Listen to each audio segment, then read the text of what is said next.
오늘 하나님께서 우리에게 주시는 말씀은 출애굽기 30장 17절에서 38절 말씀입니다. 출애굽기 30장 17절에서 38절 말씀으로 제 성경으로는 구약 성경 129페이지, 130페이지 정도 있습니다. 제가 한 절, 여러분이 한 절, 마지막 38절을 함께 읽도록 하겠습니다. 여호와께서 모세에게 말씀하여 이르시되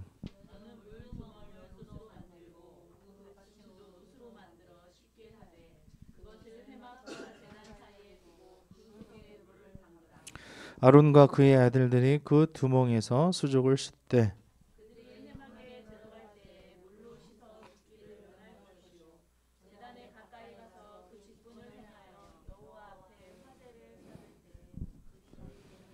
이와 같이 그들이 그 수족을 씻어 죽기를 면할지니 이는 그와 그의 자손이 대대로 영원히 지킬 규례니라. 너는 상동 향품을 가지되 액체 몰약 500세겔과 그 반수의 향기로운 육개 250세겔과 향기로운 창포 250세겔과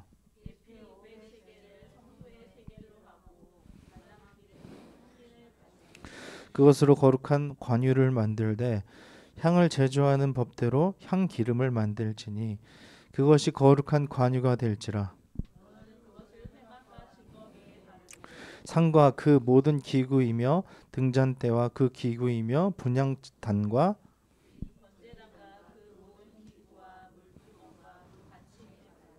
그것들을 지극히 거룩한 것으로 구별하라. 이것에 접촉하는 것은 모두 거룩하리라.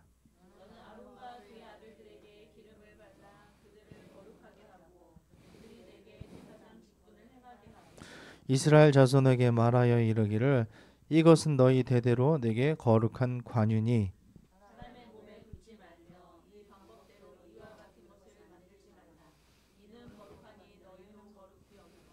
이와 같은 것을 만드는 모든 자와 이것을 타인에게 붓는 모든 자는 그 백성 중에서 끊어지리라 하라.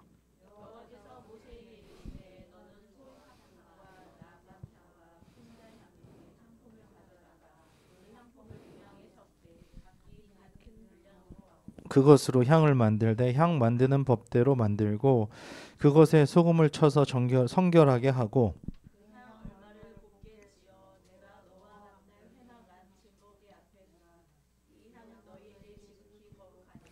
네가 여호와를 위하여 만들 향은 거룩한 것이니 너희를 위하여는 그 방법대로 만들지 말라.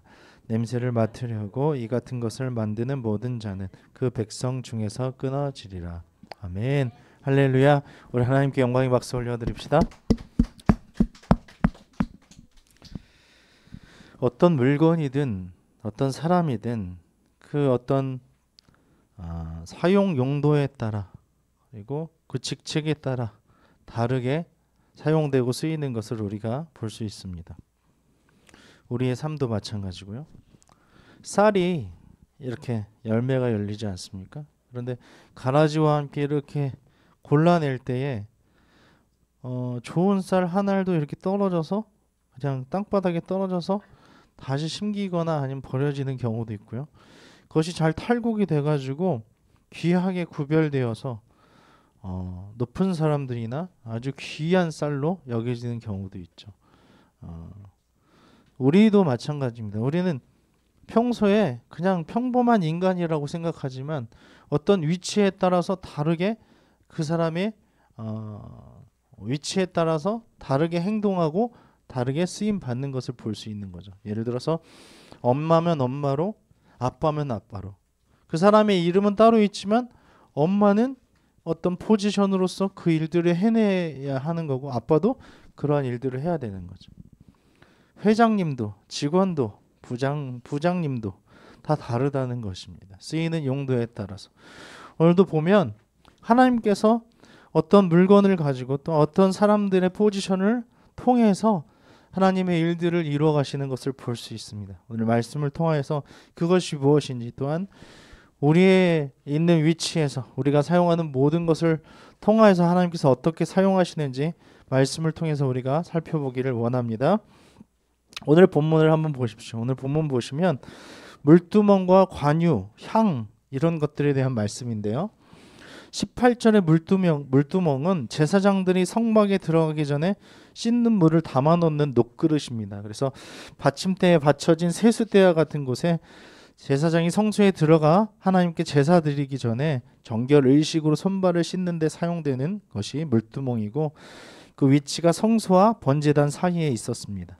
또한 25절의 관유는 무엇이냐면 모든 것이 거룩해졌음을 공표하는 어떤 그런 공표이고, 또 지금으로는 성령님을 우리가 상징하는 그런 것이라고 학자들은 이야기하고 있습니다. 17절에서 21절을 함께 읽도록 하겠습니다. 시작. 여호와께서 모세에게 말씀하여 이르시되 너는 물두멍을 노수로 만들고 그 받침도 노수로 만들어 씻게 하되 그것을 회막과 제단 사이에 두고 그 속에 물을 담으라. 아론과 그의 아들들이 그 두멍에서 수족을 씻되 그들이 회막에 들어갈 때에 물로 씻어 죽기를 면할 것이요 제단이 가까이 가서 그 직분을 행하여 여호와 앞에 화자를 살을 때에도 그리할지니라. 이와 같이 그들이 그 수족을 씻어 죽기를 면할지니 이는 그와 그의 자손이 대대로 영원히 지킬 규례니라. 아멘. 하나님께서는 거룩하신 분이십니다. 할렐루야. 아멘.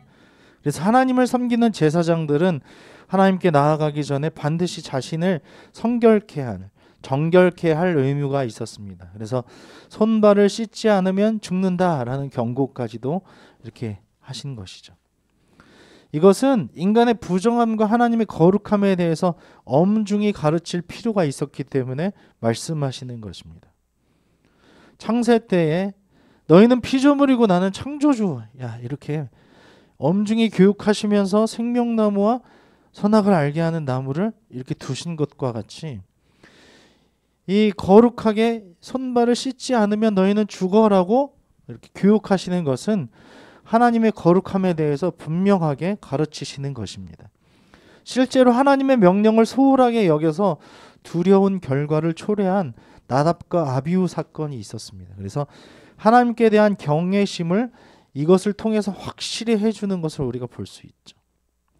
하나님께서는 아론과 그 아들들이 회막에 들어가거나 단에 가서 제사를 드릴 때 물두멍에서 그 자신들의 손과 발을 씻어서 죽음을 면하라고 명령하십니다. 하나님은 먼저 예방을 하십니다. 너희는 이렇게 정결해야 돼. 성결해야 돼. 하나님 앞에 나오는 사람들은 이렇게 정결하고 성결해야 한단다라고 하나님 말씀하시는 것입니다. 우리의 삶도 마찬가지죠. 이게 특별하게 하나님 앞에 나오는 예배 시간에도 마찬가지지만 우리가 하나님을 만나는 모든 순간, 모든 시간에 하나님 앞에서 정결한 삶으로, 생각으로, 동기로, 그 자세로서 하나님 앞에 나아가는 우리가 되기를 소망합니다. 손과 발을 씻는 것처럼 나 하나님 앞에서 아무것도 두려울 것이 없고 숨기는 것이 없고 정직합니다, 솔직합니다 하는 마음으로 하나님과 대화하고 동행하며 예배하는 우리 모두가 되기를 주님의 이름으로 축원합니다. 아멘. 22절에서 33절입니다. 같이 읽겠습니다.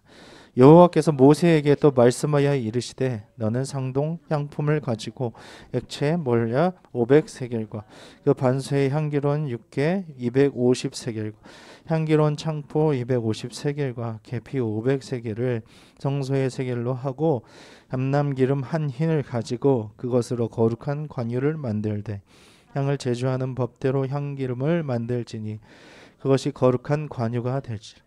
너는 그것을 회막과 증거궤에 바르고 상과 그 모든 기구이며 등잔대와 그 기구이며 분향단과 은제단과 그 모든 기구와 물두멍과 그 받침에 발라 그것들을 지극히 거룩한 것으로 구별하라. 이것에 접촉하는 것은 모두 거룩하리라.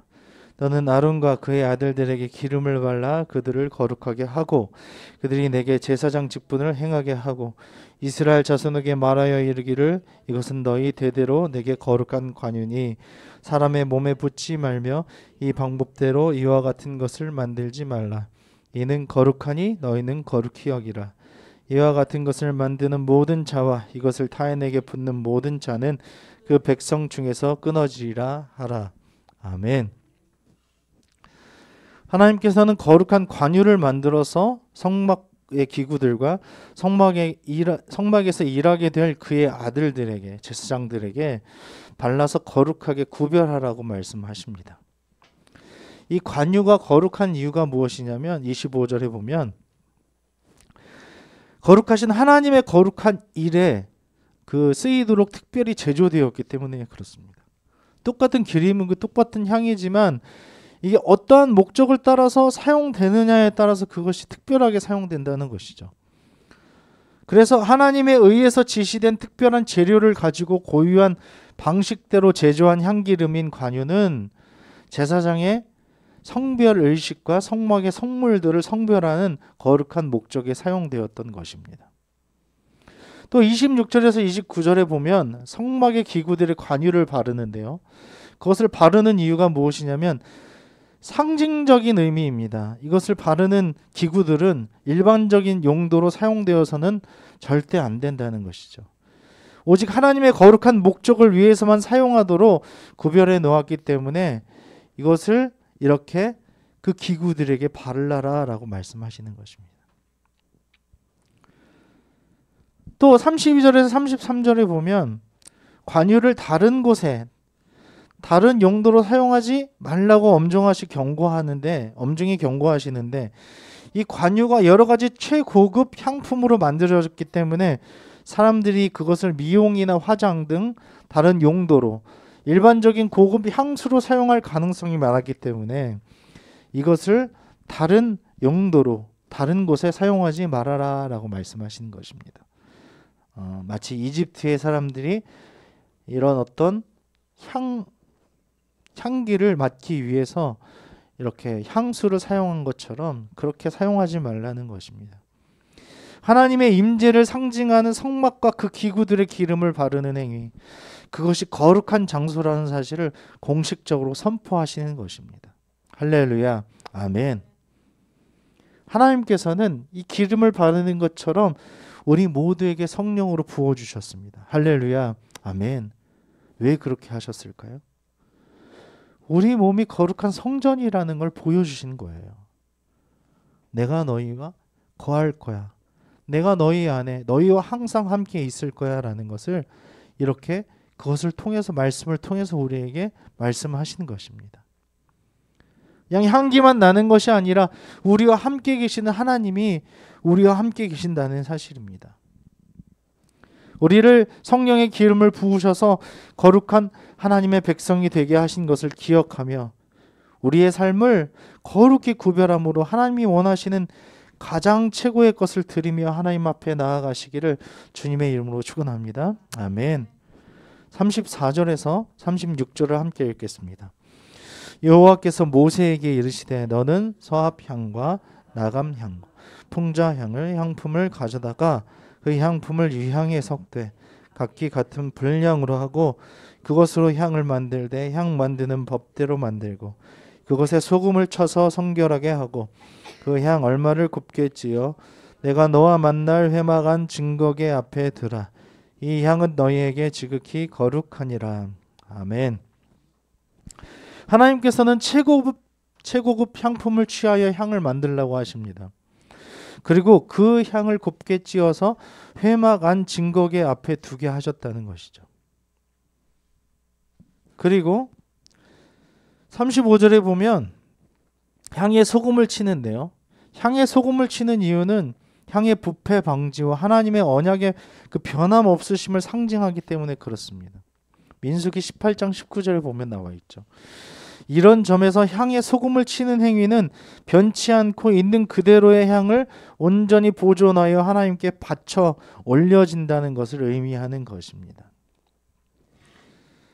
이 향은 보통 예배 시에 사용되었는데 요한계시록 8장에서는 성도의 기도와 함께 이 향이 함께 묘사되고 있습니다. 말씀과 같이 하나님께 드리는 우리의 기도가 성결하고 정성스럽게 하나님께 드려지기를 소원합니다. 아멘. 우리의 기도가 그러한 것입니다. 향기롭게 올라가는 하나님의 어떤 그런 받으시는 그런 향기라는 것입니다. 우리에게서 흘러나오는 향기. 어디 향기가 있습니까? 냄새가 나지 않는데요. 기도가 그런 것이라는 거예요. 근데 무엇을 주세요, 이것을 해결해 주세요, 이렇게 얘기하는 것도 기도겠지만 그것이 아니라 향기롭게 올라가는 우리의 기도라는 것입니다. 어떤 기도가 그러한 기도일까요? 하나님만이 우리의 만왕의 왕이시며 난 만주의 주이십니다. 나를 온전히 주장해 주세요. 하나님 뜻대로 살아가길 원해요. 아버지 원하시는 대로 내가 기도하고 살아가길 원합니다. 하나님 마음에 합당하게, 합하게, 하나님 기쁘시게 올려드리는 그 향기, 그것이 바로 하나님이 기뻐 받으시는 기도인 줄로 믿습니다. 아멘. 37절에서 38절 함께 읽겠습니다. 내가 여호와를 위하여 만들 향은 거룩한 것이니 너희를 위하여는 그 방법대로 만들지 말라. 냄새를 맡으려고 이 같은 것을 만드는 모든 자는 그 백성 중에서 끊어지리라. 아멘. 하나님께서는 관유처럼 향도 하나님을 위해서 특별하게 사용하도록 하십니다. 이를 개인적인 용도로 만들거나 사용하면 죽음을 면치 못할 것이다 라고 경고하시죠. 이것은 하나님께 돌려드려야 할 것이 다른 대상에 돌리지 못하도록 하시는 것입니다. 백성 중에서 끊어지리라 라고 말씀하신, 그 정도로 말씀하시는 것은 하나님의 명령을 어기는 자는 거룩한 하나님의 언약 백성인 이스라엘 공동체에서 추방당할 것이다. 그들과 함께할 수 없다라는 것입니다. 우리는 어떠합니까? 하나님께 마땅히 돌려야 할 것을 사람이나 다른 피조물, 그런 대상에게 돌리고 있지는 않습니까? 하나님의 말씀대로 돌리는 것이 중요합니다. 올려드리는 것이 중요하다는 것입니다. 우리의 사사로운 욕심보다 하나님의 영광을 먼저 구하며 하나님께 올려야 될 것을, 돌려드려야 될 것을 돌려드리는 우리의 모든 삶이 되기를 주님의 이름으로 축원합니다. 아멘. 17절에서 21절 아까 읽었는데요. 여기서 우리가 다시 한번 보면 하나님을 섬기기 전에 먼저 자신을 성결해야 한다는 것을 볼 수 있었습니다. 거룩한 삶이 수반되지 않는 예배는 무의미하다는 것입니다. 교회에서만 거룩하고 교회에서만 선결한 것이 아니라는 것입니다. 우리가 밖으로 나아가서 이 성전문, 교회 문을 나아갈 때에 그때에도 성결해야 된다는 것입니다. 우리의 예배는 이곳에서만이 아니라 우리의 삶도 예배라는 것입니다. 나의 본성이 드러나는 그 순간에도 예배를 드리는 순간이라는 것이지요. 하나님께서 받으실 만한 것 예배인가? 우리의 삶이 하나님께서 받으실 만한 삶인가라고 계속 점검해 보아야 된다는 것입니다. 예배를 드리는 우리의 모습을 되돌아보며 점검해 보십시다. 우리 아이들 앞에서, 우리 배우자 앞에서, 우리 부모님 앞에서, 우리의 일터에서, 우리 학교에서 우리는 어떻게 살아가고 있습니까? 아무도 보지 않는 곳에서 우리는 어떠한 예배를 드리고 있느냐는 것입니다. 우리의 삶이, 우리의 예배가 날마다 거룩하고 구별된 삶을 살아가시기를 우리 주님의 이름으로 축원합니다. 아멘. 마땅히 하나님께 돌려드려야 될 그 예배, 향기, 이 모든 준비들이 하나님께서 기뻐 받으시고 흠양하시고 너무너무 향기롭구나, 너의 삶을 통하여서 온전히 내가 영광 받았다라고 하나님께서 고백하시는 그날까지 우리가 하나님 기뻐하시는 예배의 삶으로 살아가시기를 우리 주님의 이름으로 축원합니다. 아멘.